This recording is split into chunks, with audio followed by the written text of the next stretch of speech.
según San Marcos. Jesús entonces atravesó el lago y al volver a la otra orilla, una gran muchedumbre se juntó en la playa en torno a él. En eso llegó un oficial de la sinagoga llamado Jairo, y al ver a Jesús se postró a sus pies, suplicándole, le decía: mi hija está agonizando, ven e impón tu mano sobre ella para que se mejore y siga viviendo. Jesús se fue con Jairo. Estaba en medio de un gran gentío que lo oprimía. Se encontraba allí una mujer que padecía un derramamiento de sangre desde hacía 12 años. Había sufrido mucho en manos de muchos médicos y se había gastado todo lo que tenía. Pero en lugar de mejorar, estaba cada vez peor. Como había oído lo que se decía de Jesús, se acercó por detrás de él, en medio de la gente, y le tocó el manto.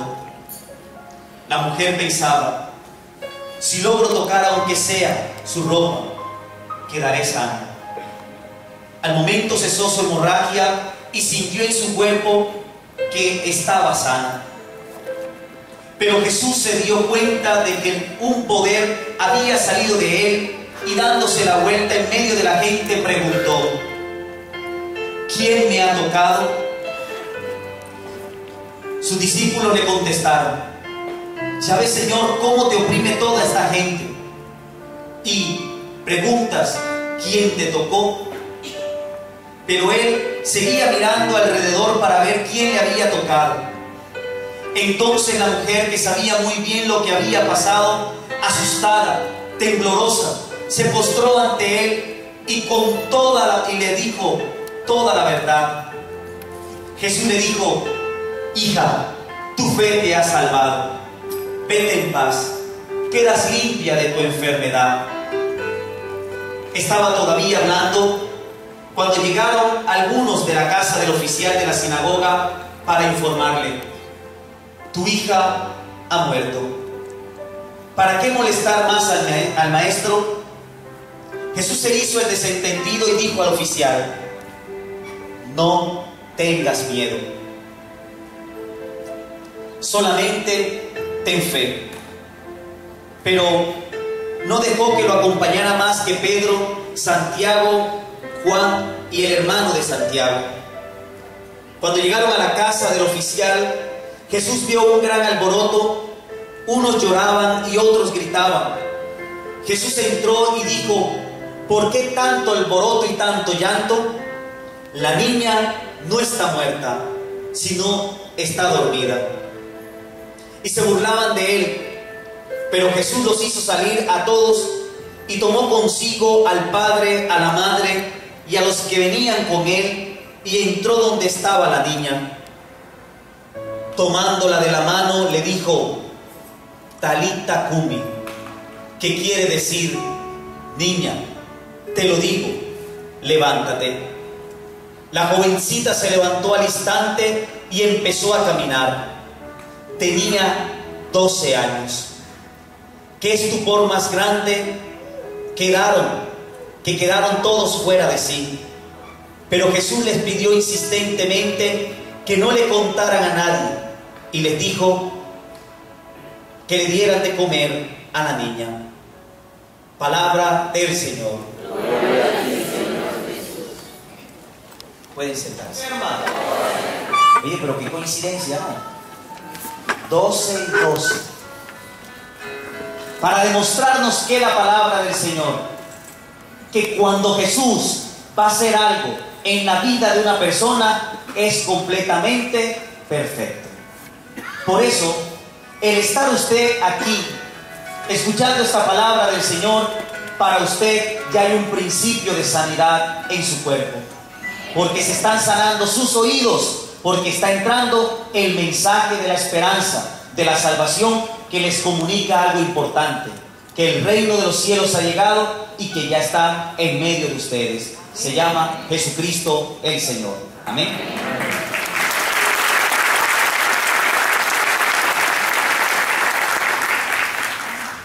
Y bien, hermanos, ¿qué era la enfermedad para Israel? Una maldición.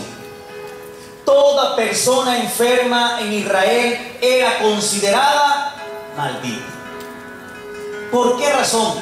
Porque había pecado, porque se había apartado de Dios, porque estaba pasando por un momento de desgracia, pero Dios no estaba con él. Esa era la mentalidad del pueblo de Israel. Pero no así la mentalidad de Jesús. Para Jesús, la enfermedad es una cosa importante. Y la importancia de la enfermedad para Jesús es reconocer que allí se va a manifestar el poder y la gloria de Dios. Para Jesús la enfermedad no es una maldición, no es algo terrible. Para Jesús es el espacio de manifestar el poder y la gloria de Dios. En este tiempo, si usted va al médico y le comunica que tiene una enfermedad grave de muerte, ¿usted qué hace? ¿Qué hace? Vamos a bajarle el piano para que no se me distraigan. Cuando usted le dice, hermano, usted tiene cáncer, ¿qué piensa usted? Me voy a morir. ¿Y qué más hace esa persona? Se deprime. ¿Qué más le pasa? Se pone triste, se desespera, llora. ¿Qué más hace? Siente miedo. Le avisa a toda la familia. ¿Y qué pasa a nivel familiar? Todo se descontrola. Es la misma realidad del pueblo de Israel.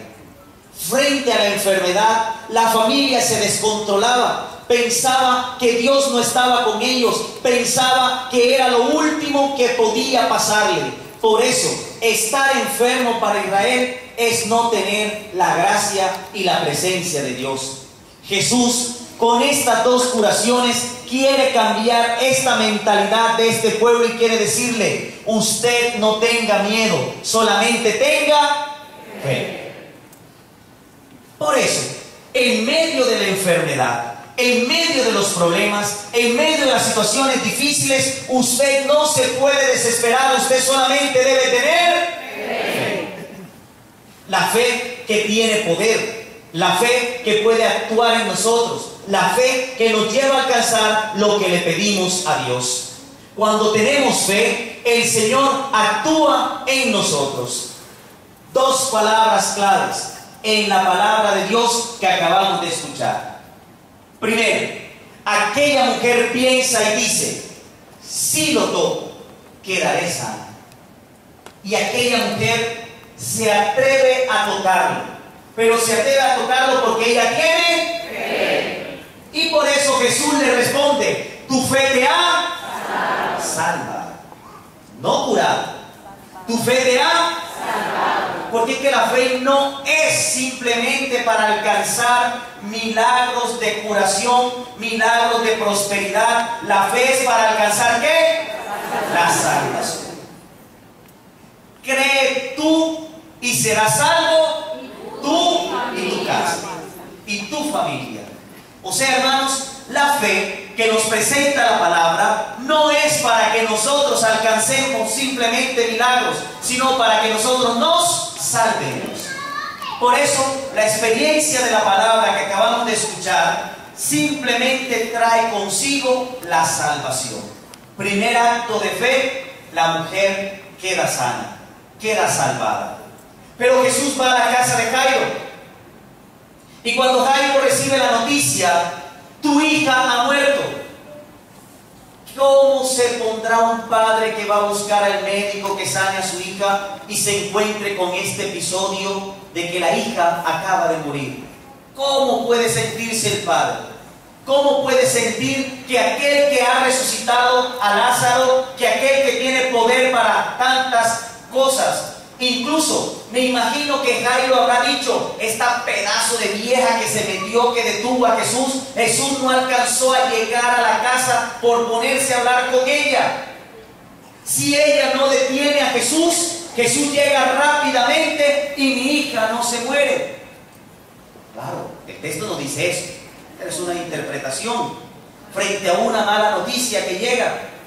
Cuando a uno le llega una mala noticia de muerte de un ser querido, uno ¿qué es lo primero que piensa? Y yo que no alcancé a decirle que lo quería, y yo que no alcancé a hacer esto por ella, y yo que quería decirle, y yo quería, y yo quería, y yo quería, y usted se quedó en yo quería. Pero no hace nada. Así estuvo Jairo. Jairo quizás había perdido la esperanza, pero Jesús le dice a Jairo: no tengas miedo, solamente ten fe. Esto, mis hermanos, para decir, toda obra que el Señor hace en nosotros, el principio es ¿la qué? La fe. El principio es la fe. Yo sé que esta hora está en la hora del sueño, ¿oyó? Pero si usted se duerme, pasa el ángel exterminador del Señor y mocha cabezas, ¿sabes? Es que no me puede dormir a esta hora.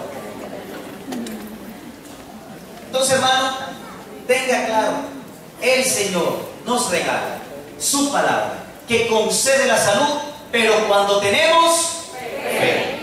La fe, hermanos, puede hacer cosas grandes en nosotros. La fe puede hacer cosas grandes en nosotros. Así dice el Señor en su palabra. Si usted tuviera la fe pequeña, como un grano de mostaza, usted puede mover montañas. A ver, ¿cómo dice el canto? Si tuvieras fe como un granito de mostaza. Repitamos todos. Si tuvieras fe como un granito de mostaza. Esto dice.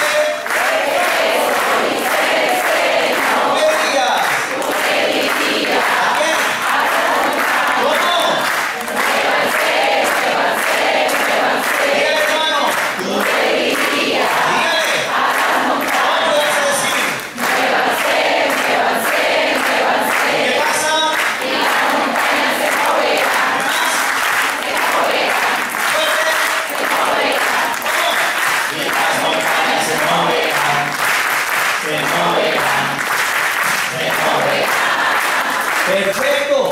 Si usted tiene fe, usted puede decirle a la enfermedad, fuera. Usted puede decirle al problema, fuera. Usted puede decirle al espíritu del mal, fuera. Si usted tiene fe, hermano, usted puede hacer cosas grandes. Por eso, la palabra nos enseña claramente que Jesús manifiesta a través de la fe muchas obras que puede hacer. Y las Sagradas Escrituras nos dicen cómo Jesús, por la fe, sana muchas enfermedades.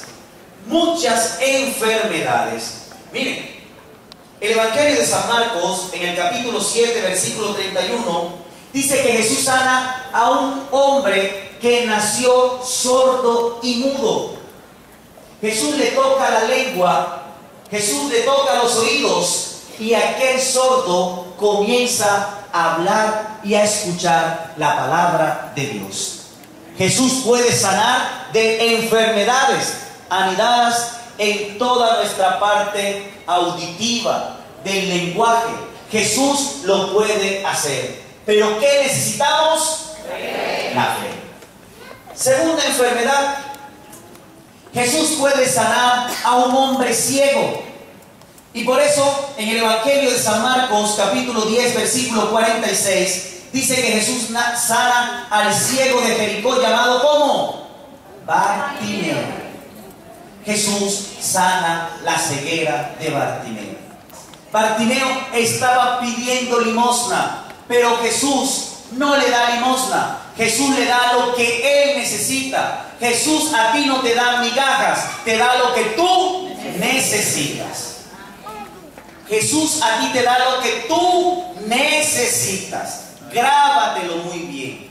Porque muchas veces nosotros pedimos mucho y decimos: Dios no me escucha, Dios no me da nada. Lo que pasa es que Dios te está dando lo que tú necesitas. Aprenda.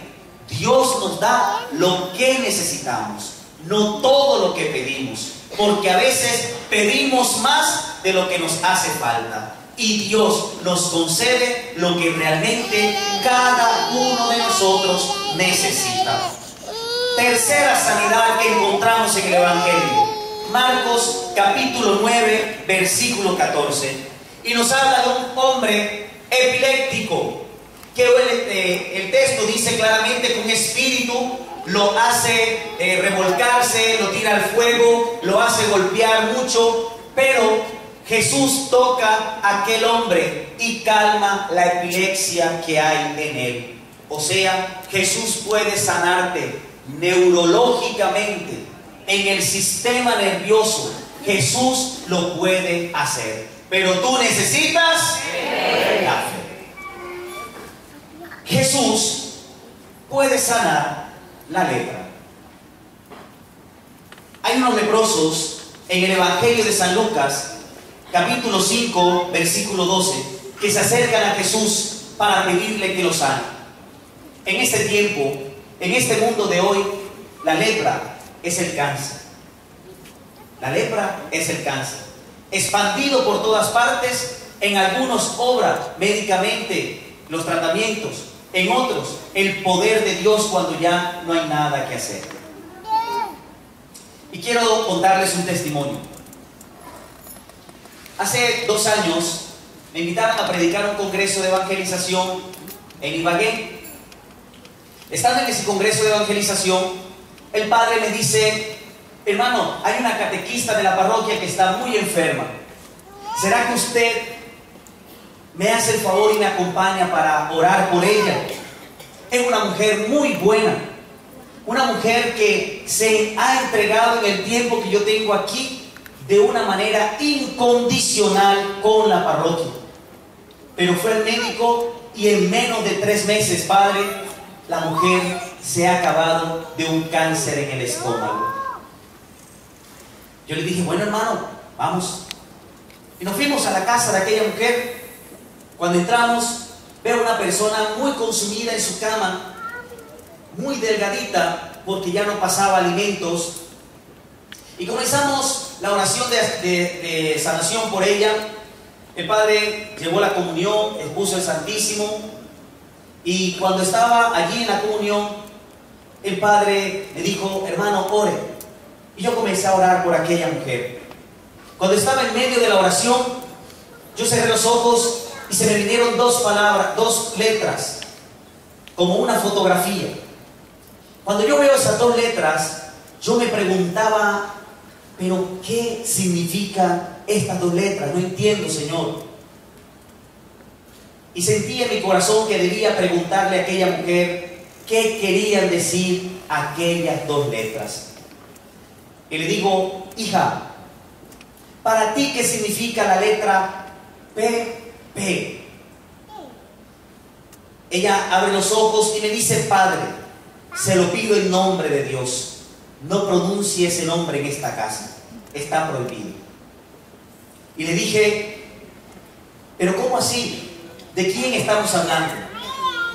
Padre, de Pedro Pérez, el desgraciado que fue mi esposo.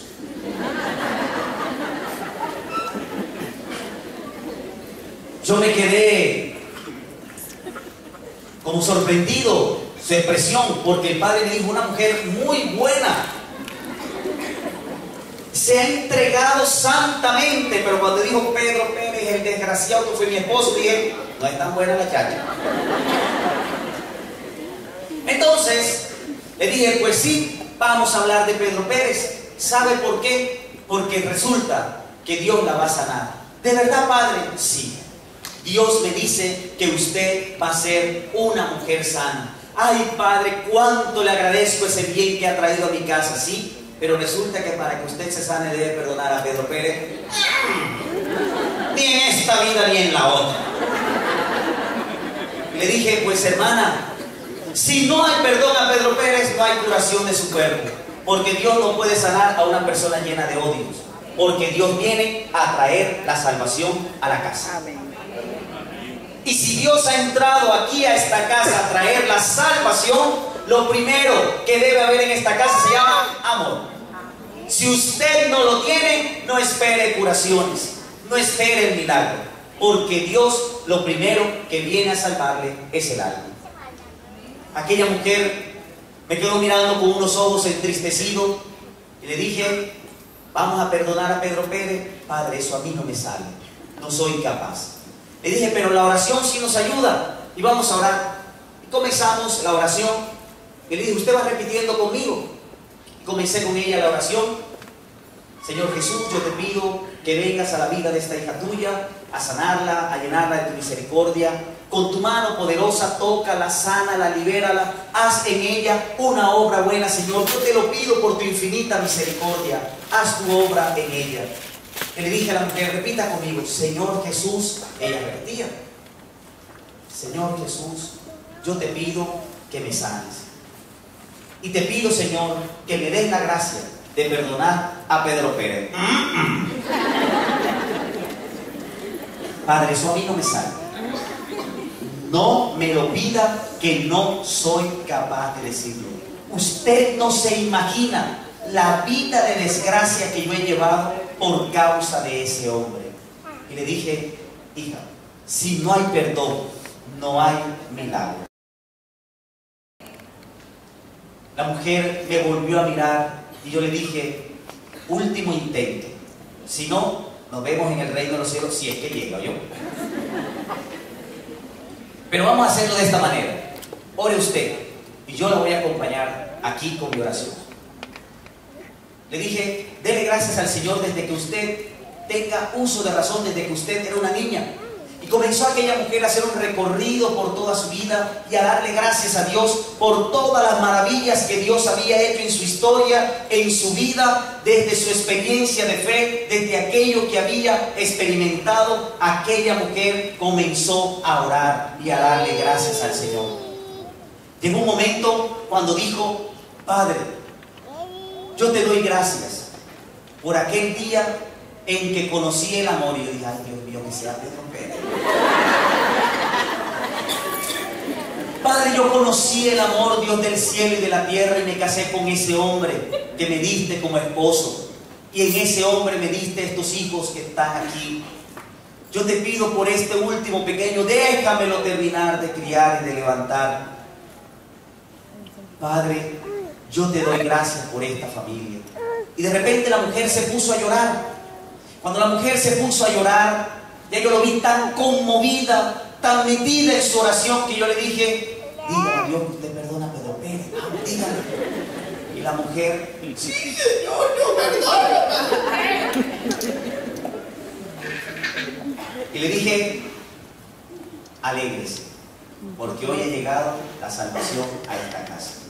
En 3 meses usted me va a llamar y me va a contar otra cosa diferente. Me devolví para Valledupar y se me olvidó el encuentro, se me olvidó la gente, se me olvidó todo, y seguí en mis tareas pastorales cotidianas. Terminada una Eucaristía por los enfermos el día lunes en mi parroquia, siempre teníamos la misa por los enfermos, y me senté en la mecedora a estirarme un rato y a ver un ratico de televisión. No novela, estaba viendo el noticiero. Y entonces, de repente comenzó a sonar el teléfono. Y suena el teléfono, y suena el teléfono, y suena el teléfono. Y dije: carajo, pero qué cosas que estarán viendo. Dije: bueno, vamos a contestar. Contesté y dije: aló. Buenas, padre, le habla fulana de tal, ¿se acuerda de mí? Le dije: la verdad no. Padre, le hablo de Ibagué, ¿se acuerda que usted vino a un congreso de evangelización? Claro, yo me acuerdo que estuve por allá hace como 3 meses. Sí, claro, padre. Mire, es que quiero contarle que el Señor me sanó. Oiga, me alegra mucho de su testimonio. Padre, pero yo quiero que usted tenga claro con quién está hablando. Pero ya se acordó. Bueno, tanta gente en el congreso que la verdad no me acuerdo. Padre, no se acuerda ni de mi nombre, no le dice nada. No, padre, no, hija, de verdad no sé quién me habla. Ay, padre, yo le voy a decir un nombre para que usted se acuerde. ¿Usted se acuerda de Pedro Pérez? ¡Hombre! ¿Cómo se me va a olvidar ese episodio? Me dice: bueno, padre, le habla la esposa de Pedro Pérez. Y mire cómo es la esposa de Pedro Pérez. ¿Cómo va? ¿Qué le ha dicho el médico? ¿Cómo se siente? Padre, le llamo porque precisamente hoy salí del oncólogo y me dijo que el cáncer del estómago había desaparecido el 100% de su cuerpo.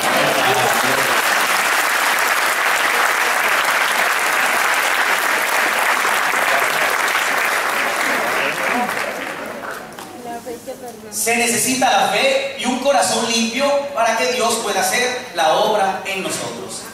Hermanos, nosotros debemos creer en el poder de Jesús, en un poder que sana, en un poder que transforma, en un poder que hace nueva todas las cosas. La enfermedad no es para que tú te sientas derrotado. Las dificultades no es para que tú sientas que te vas a morir en ella. Esos problemas no es para que tú creas que no tienen solución, sino antes bien para que tú creas que Dios tiene poder y hará en ti grandes milagros, pero si crees en Él. Amén. Por eso, hemos escuchado que Jesús tiene poder para hacer obras maravillosas. Jesús puede sanar, Jesús puede liberar, Jesús puede hacer cosas maravillosas en nosotros si dejamos que Él sea el Señor de nuestra vida.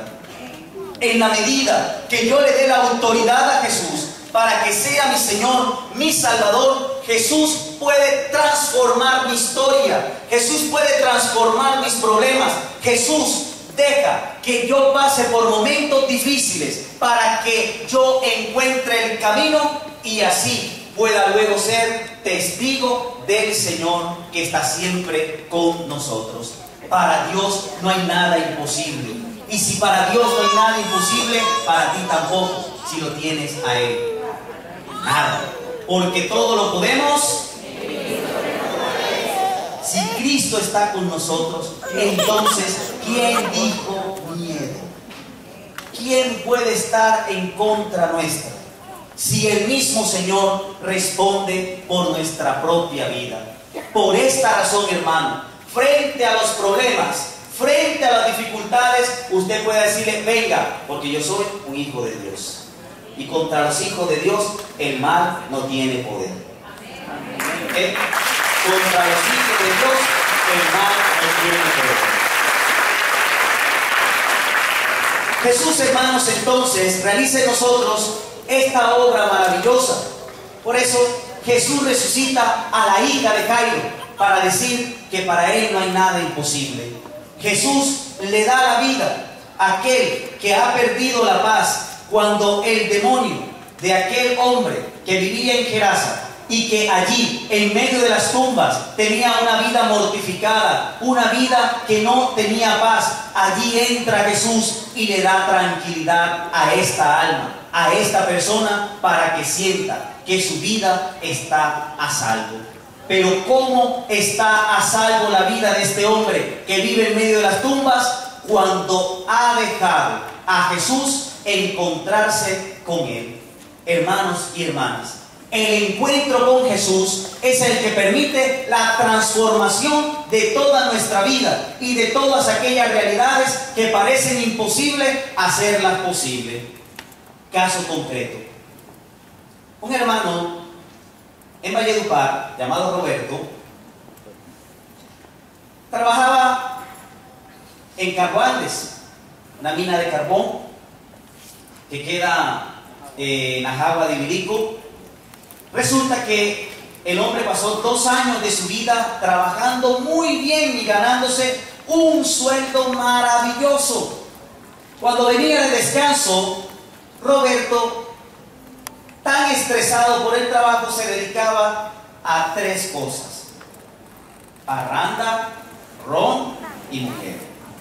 Y se le olvidaba la familia. La esposa la metía en un closet, a los hijos no los sacaban a la esquina, y resulta que a Roberto se le acabó el contrato. Imagínense quién es la que carga con el pobre Roberto.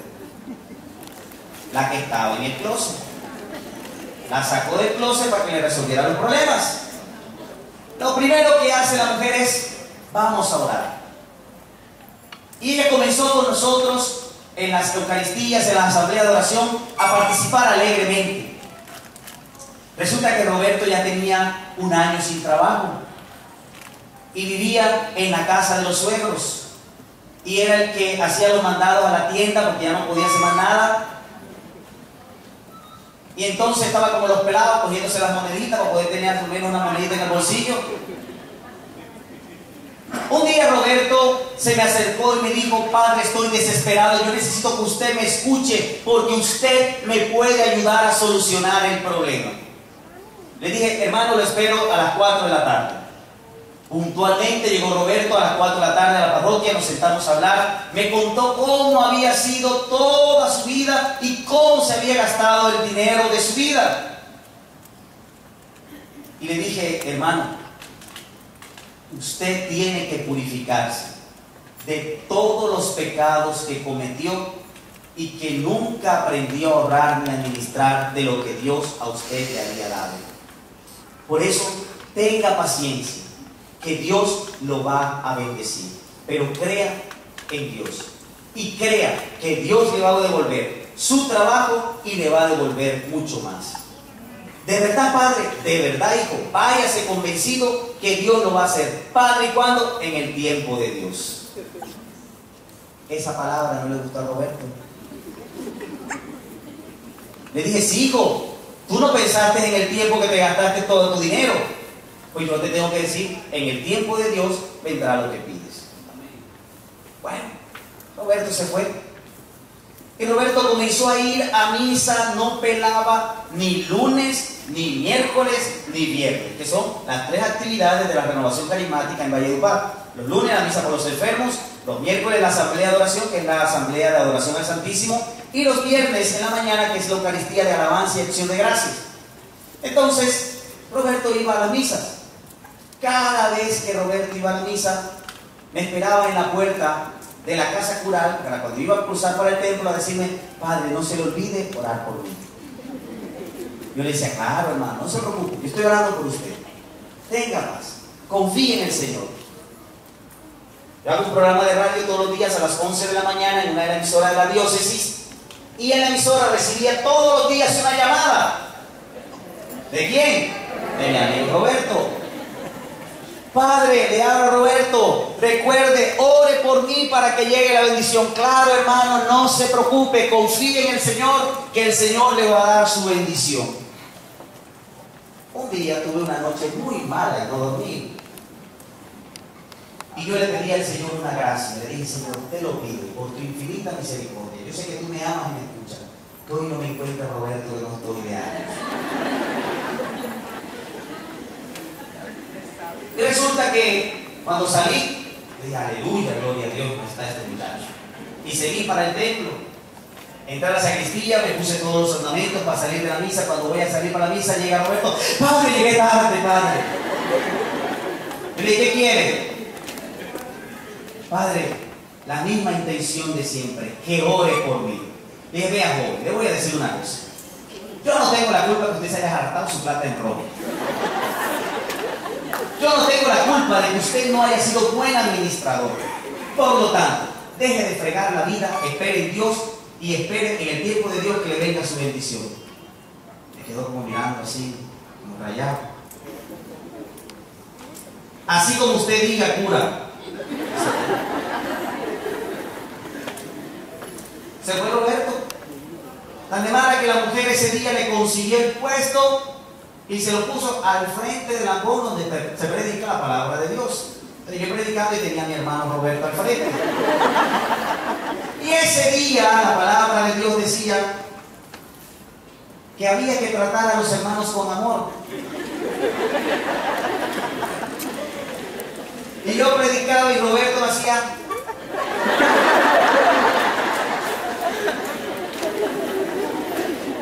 Y le hacía a la mujer. La mujer inquieta estaba que lloraba, incómoda en la misa, no sabía qué hacer, y yo sí que más que estaba incómodo.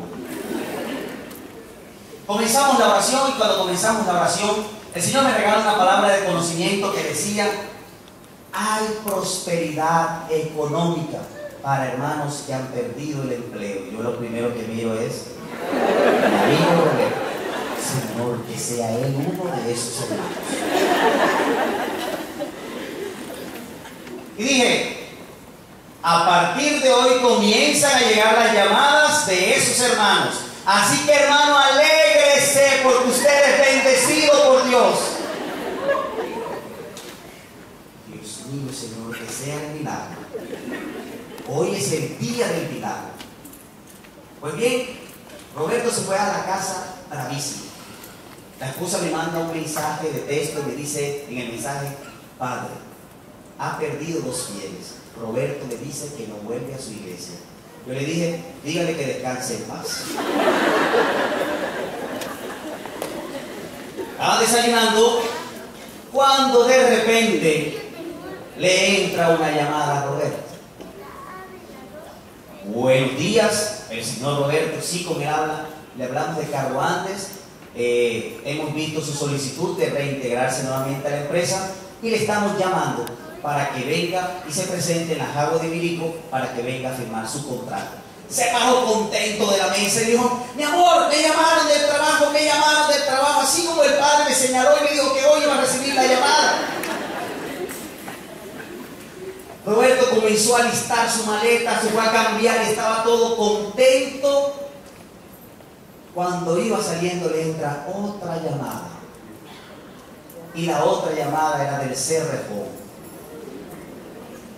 Hemos estudiado su hoja de vida, su experiencia laboral y realmente hemos visto que usted es el candidato que necesitamos. Preséntese en la oficina para que firme inmediatamente su contrato y comience a trabajar a partir de mañana. El pobre Roberto, angustiado, se puso las manos en la cabeza y no sabía qué hacer. Imagínense a quién llama. Y veo yo el número y digo: ay, Dios mío, qué querrá este hombre. Y dice: Padre, el Señor hizo en mí un milagro doble. Me llamaron de esta empresa y me llamaron de la otra empresa. ¿Cuál trabajo cojo, hijito? El que te dé tu cara. El donde tú creas que te vas a sentir mejor y que te va a ir bien, pero acuérdate de una sola cosa. Nunca se te olvide que lo que Dios te ha dado, solo Dios te lo puede cuidar.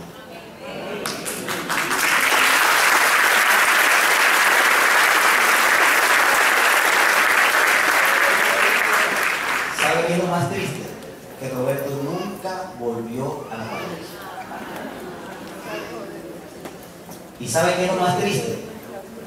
Hace un mes me llamó a decirme: padre, se me acabó el contrato. Le dije: haga como usted quiera. Que lo último que le dije, lo que Dios le ha dado, solo Dios se lo puede cuidar.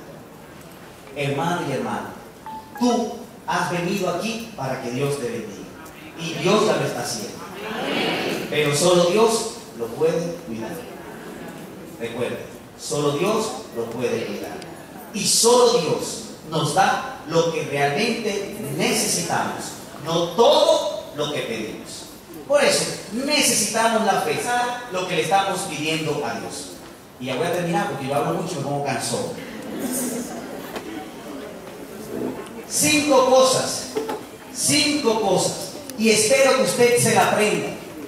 ¿Cómo alcanzar las bendiciones de Dios? ¿Cómo alcanzar las bendiciones de Dios? Primer paso: creer que Jesús lo puede hacer. ¿Cuál es el primer paso?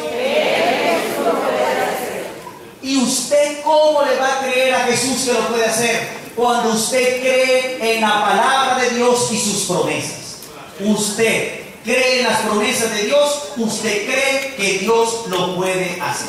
Primer paso: creer que Jesús lo puede hacer. Segundo paso: buscar en Jesús lo que el mundo no puede. Usted, hermano, deje de estar buscando entre los hombres lo que solamente Dios le puede dar. Hay hermanos que van a misa pero también van al grupo. Hay hermanos que oran pero hacen males. Hay hermanos que quieren ser bendecidos pero ellos no son bendición para el otro. usted no busque en el mundo lo que solo Dios le puede dar. Solo Dios se lo puede dar. Y si usted está luchando por una gran bendición, solo Dios le puede dar esa bendición que usted está pidiendo. Tercer paso. Aunque haya que hacer miles de cosas, aunque parezcan difíciles, aunque parezcan desastrosas, aunque pasemos momentos difíciles, usted lo puede alcanzar. Mire, yo soy un milagro de Dios. Yo nací con un problema en las piernas, de los cuales le decían a mis padres que yo nunca iba a caminar y que si avanzaba la enfermedad iba a sufrir de enanismo. Pues yo soy chiquitico, pero no tan enano. ¿Ya? Yo nací con las piernas un poco como así, gorobeto, como dicen por ahí. O sea que yo caminara, usted se puede imaginar, llevo el padre. Pero no llevo el padre, ¿cierto? ¿Qué hicieron mis padres? Mis padres se dejaron contagiar de la fe de unos amigos que le dijeron: ofrézcaselo al Señor de los Milagros. Y cuando a mí me llevaron al Señor de los Milagros en la villa de San Benito, en el tiempo que me llevaron era desastroso ir a ese pueblo. Primero, porque los buses que viajaban para allá no eran buses cómodos. La carretera es terrible, terrible la carretera. El calor es desesperante. Los mosquitos ni se diga. Un niño enfermo, llorón. No había energía para batir teteros ni nada. Pero mis padres dijeron: no importa, si hay que llevarlo para ofrecérselo a Dios, hay que llevarlo, por muy grande que sean las dificultades. Y aquí está, hermano, un milagro de Dios. Un milagro de Dios. Hay personas que creyeron que llegaron hoy aquí y ya salieron salvados. Recuerden, si hay que pasar momentos difíciles, háganlo, porque en lo difícil está la obra de Dios. El texto que escuchamos, aquella mujer apretujada por la gente metió la mano en medio de toda la gente y dijo: con que le toque a lo menos la orla del manto, sana quedaré. En medio de la gente, por muy difícil que sea, allí obró el Señor, en medio de las dificultades. Por eso, las dificultades que usted atraviesa, antes dele gracias a Dios, porque más grande será el poder de Dios sobre su vida. Amén.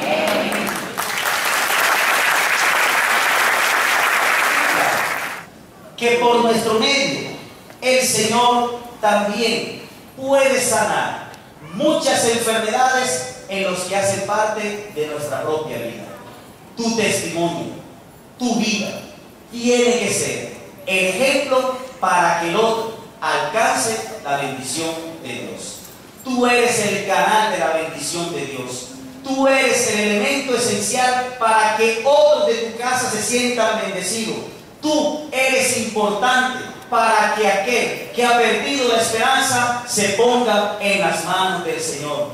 Tu ejemplo, tu vida, tu testimonio es necesario para que el otro también crea. Es necesario, es importante tu ejemplo de vida para que el otro también crea. Y termino, hermanos, con este testimonio. Porque yo creo que para Dios no hay nada imposible. Por esta razón. Resulta que cuando yo entré al seminario, la palabra de mi mamá fue: en esta casa, ni una moneda para que ustedes se hagan. Yo no quiero hijos pobres. Y listo, me fui a la universidad, estudié cualquier otra cosa, me licencié en filosofía y ciencia religiosa. De repente dije, ya soy profesional, le dije a mi mamá, usted quería un diploma en su casa, aquí está señora, pero yo le voy a hacer lo que mi corazón me está diciendo. Cuando yo voy para el seminario, al terminar el tercer año de filosofía interno en el seminario, mi mamá sufre de diabetes y de paso es hipertensa. Un día en la casa tuvo una impresión familiar con una dificultad que se presentó y yo había hablado con mi mamá como a las 4 de la tarde y me dijo que iba a ir al grado de filosofía en el seminario. Cuando estaba organizando todo su viaje, llegó una tía con una mala noticia y mi mamá se impresionó. Y cuando se impresiona mi mamá tuvo un daño vascular. Mi mamá quedó completamente sorda porque sufrió una isquemia transitoria, le afectó una parte y el daño fue la pérdida auditiva. Mis hermanas me llamaron y me dijeron, no esperes a mamá porque no va. Y no va porque sencillamente tuvo un problema y está completamente sorda. Yo inmediatamente empaqué maletas, estuve en el grado y enseguida me fui para Santa Marta. Yo soy de Santa Marta, me fui para allá. Y ese diciembre fue muy complicado para nosotros. Venimos aquí a Barranquilla, donde un médico que nos decía que era la eminencia en estos casos, y el médico era un otorrino muy reconocido aquí en Barranquilla. Y cuando llegamos a su consultorio, él nos sacó un cartel y nos dijo, voy a explicar qué pasó con su mamá. A nivel neurológico, su mamá tuvo un daño aquí en este punto. Es como un bombillo, se funde y nunca más vuelve a funcionar. En pocas palabras, no gasten dinero, porque ya no hay nada que hacer. Lo único que había que hacer era en el momento que fue a la urgencia, pero no hicieron el procedimiento que era ya, después de 20 días, ya es un daño irreversible. Conformes que su madre va a ser sorda toda la vida. Y nos dijo, y los voy a preparar desde ya, con el tiempo, su mamá no va a volver a hablar, porque el que no se escucha pierde el alma. Cuando yo salí de allí, claro, yo era el de la oración, yo era el de la esperanza, yo le dije a mis hermanas, no se preocupen, vamos a creerle a Dios. Ya los médicos dijeron lo que ellos saben, pero Dios sabe más que ellos y Dios puede hacer mucho más que ellos. Mis hermanas todo el camino lloraban y mi mamá decía, no hablaba, ¿qué es lo que pasa? ¿Qué es lo que pasa? ¿Por qué llora? Y le decía, no, están angustiadas, le hacíamos señas que estaba angustiada. Mamá entendía que estaba angustiada, pero nunca se le dijo qué era lo que el médico había dicho de ella. Cuando llegamos a Santa Marta, 8 de diciembre, fui donde el padre con el que yo crecí en la Renovación Católica Carismática, el padre Wilman Fernández, y le digo, padre mío, tengo esta dificultad. Es una dificultad tan grande que yo simplemente le pido a Dios que me dé un signo para yo creer. ¿Qué clase de cura o de sacerdote voy a ser yo? Y viene el padre y me dice, no te preocupes, que Dios te lo va a demostrar. Ese día el padre celebraba a las 12 del día la hora de gracia de la Rosa Mística. Yo me acuerdo que de rodillas, en medio de la oración, yo le decía a la Virgen, desde que tengo 8 años de edad, Madre María, siempre te he guardado en mi corazón y siempre he sentido que tú me has acompañado. Yo te pido que acompañes a mi familia a partir de este momento para que nosotros veamos la gloria de Dios. Pero imagínense cuál fue mi decisión cuando llegó el mes de enero. Quedarme y nuevamente ir al lugar donde había concursado, había hecho concurso docente y gané el concurso y me nombraron y me acerqué a la Secretaría de Educación para renovar mi ingreso porque lo metí como un tiempo de estudio y mis hermanas me dijeron, no, si Dios te llamó para ser sacerdote, vete, nosotros cuidaremos de mamá. Cuando yo iba camino hacia Medellín, a la casa de formación donde yo estudiaba, yo me puse a rezar el rosario. Y cuando rezaba el rosario, yo le decía a la Virgen, yo me voy a ocupar de las cosas de tu hijo. Tú ocúpate de las cosas de mi casa. Al llegar a Medellín, llegué a la terminal, me puse las manos en la cabeza y lo primero que pensé fue en mi mamá. Y yo decía, Dios mío, ¿cómo estará la gente en la casa? Pero más que las ganas de estar en mi casa que estar en el seminario. Pero yo me decidí a creerle a Dios y a decirle, Señor, yo creo que tú me vas a hablar. Yo creo que tú me estás mostrando cosas que yo no entiendo ahora, pero que mañana yo voy a entender. Y llamé a la casa, me contestó mi hermana, le pregunté, ¿cómo amaneció Elsie? Yo le dije, ¿cómo amaneció Elsie? Nosotros nomás le decimos Elsie, le llamamos por el nombre. Y entonces, mi hermana me dijo, allá está sentada en la mecedora, normal, está tranquila. Mi mamá la quedó como mirando, me dice ella que la queda mirando. Le dice, ¿estás hablando con el niño? Y entonces ella le hace seña que sí. Le dice, pásamelo, que voy a hablar con él. Y ella le dijo, no, tú no escuchas. Ella le dijo, vea, el hijo es mío, me lo pasa.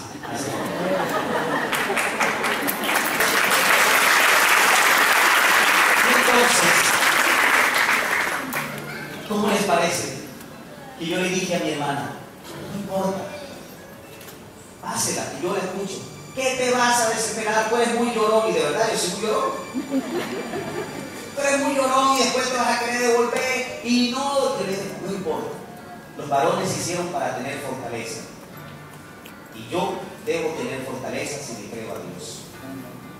Resulta, hermanos, que cuando mi hermana me pasa a mi mamá, yo sentí en mi corazón que Dios me habló y me dijo, esta es la prueba para que sepas qué clase de sacerdote vas a ser. En ese momento, a mí se me olvidó que mi mamá era una persona completamente sorda. Le dije, buenos días, Madre Santa, el Señor le bendiga. Y ella me dice, amén, ¿cómo te fue en el viaje? Y yo le dije, ¿cómo que amén? Usted me está escuchando. Cuando me dijiste, Madre Santa, sentí que algo sopló en mis oídos y se me destaparon. Y por gracia de Dios, mi madre escucha. Amén.